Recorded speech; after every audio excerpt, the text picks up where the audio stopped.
Evangelio de nuestro Señor Jesucristo según San Lucas. Cuando Jesús terminó de decir todas estas cosas al pueblo, entró en Cafarnaún. Había allí un centurión que tenía un sirviente enfermo a punto de morir, al que estimaba mucho. Como había oído hablar de Jesús, envió a unos ancianos judíos para rogarle que viniera a curar a su servidor.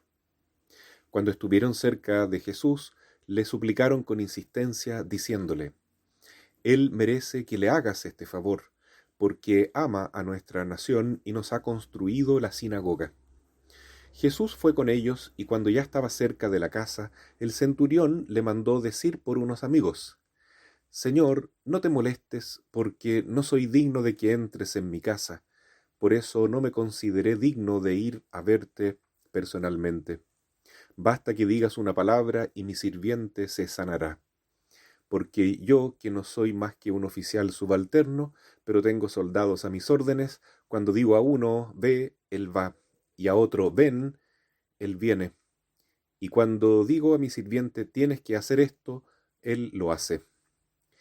Al oír estas palabras, Jesús se admiró de él, y volviéndose a la multitud que lo seguía, dijo: Yo les aseguro que ni siquiera en Israel he encontrado tanta fe. Cuando los enviados regresaron a la casa, encontraron al sirviente completamente sano. Palabra del Señor.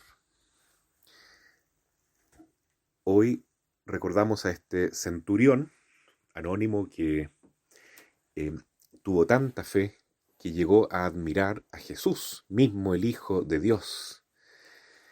Qué maravilla la fe de este pagano, de este hombre que no era de Israel, pero que dijo estas palabras tan hermosas y tan valiosas para Jesús y para la Iglesia, que son precisamente las que dice el pueblo santo de Dios antes de comulgar en cada Santa Misa.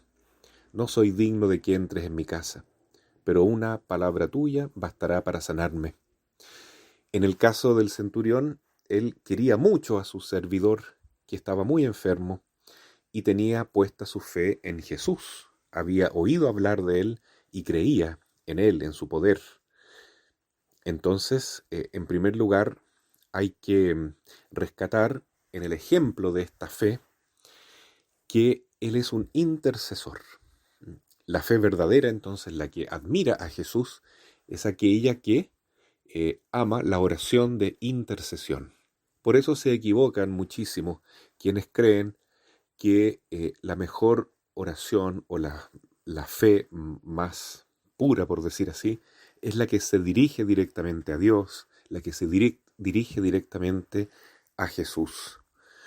Cristo quiere que nosotros tengamos una fe profunda como la del centurión y que roguemos a Él por medio de intercesores, principalmente por nuestra mediadora ante Cristo, que es la Santísima Virgen María y todos los demás santos y toda la Iglesia.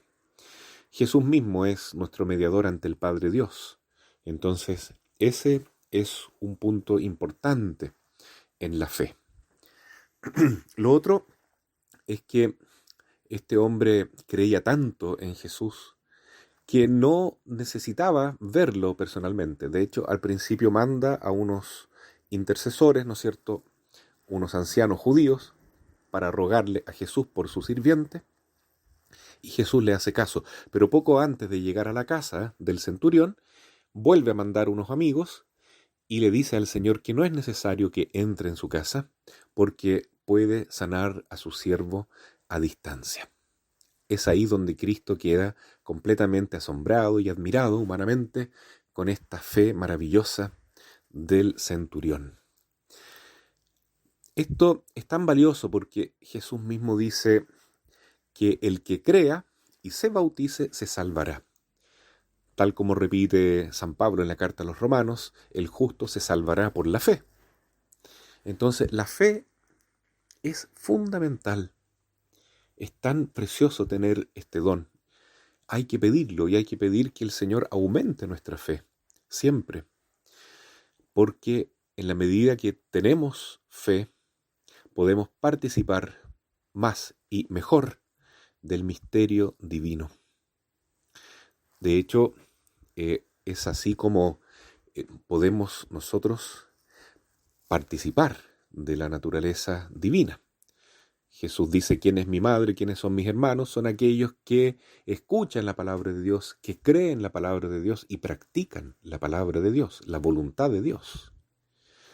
La misma Santísima Virgen es elogiada por Jesús por su fe, antes que por ser madre biológica.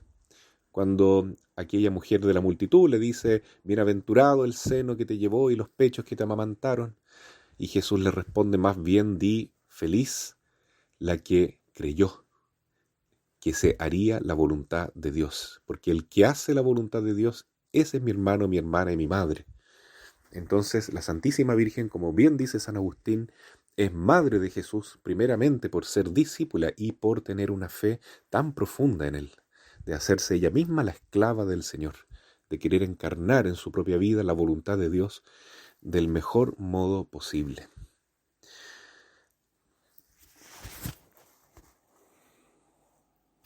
Por eso hoy, al celebrar el dulce nombre de María, reconocemos que la grandeza de este nombre está en la fe de nuestra Madre.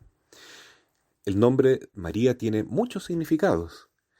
La primera vez que se escucha hablar este nombre es en la hermana de Moisés, María o Miriam, que tiene uno de los significados por la raíz hebrea Mara, significa amargura. Eso es un poco misterioso, pero también es cierto que la Virgen es la Madre Dolorosa y el próximo 15 de septiembre vamos a celebrar este misterio. Hay un mar de amargura en el corazón de la Virgen por la muerte de su Hijo, por esta espada de dolor que atraviesa su corazón y porque ella es la Madre de la Iglesia que tiene que dar a luz con un dolor profundo, profunda amargura al ver el pecado de sus hijos, al ver que tantas almas se condenan en el infierno, al ver que tantos hijos le dan la espalda a Jesús y no quieren convertirse, no quieren que la gracia de Dios penetre en sus vidas. Es tanto el dolor de esta madre hasta que nos da a luz verdaderamente y nos ve convertidos y transformados en la imagen de su Hijo.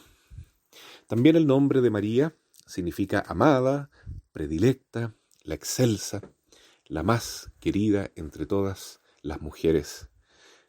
Ese nombre obviamente le cae muy bien a la Santísima Virgen, que es la predilecta de Dios. Otro significado que tiene es de luz sobre el mar. Todo esto en base a raíces y términos hebreos que están presentes en este nombre. Luz sobre el mar se puede entender como estrella del mar, así la llamaba San Bernardo, Stella Maris, esta estrella que está, ¿no es cierto?, anunciando la venida del sol que va a nacer. Pero el nombre más bonito de María es el que le dice el ángel Gabriel en el momento de la anunciación. Cambia el nombre de María por Queharitomene, que significa llena de gracia. Por eso María es la amada, María es la que participa del misterio corredentor de Cristo por la cruz. María es la predilecta, la excelsa reina y madre de Dios, pero porque tiene fe, porque quiso hacer la voluntad de Dios. Ojalá que el nombre de María se estampe en nuestro corazón con un amor inmenso hacia ella, para que su fe se nos contagie y ella nos irradie esa gracia de la cual participa plenamente. Desde el corazón de Jesús llegue a nosotros la gracia por el corazón de María.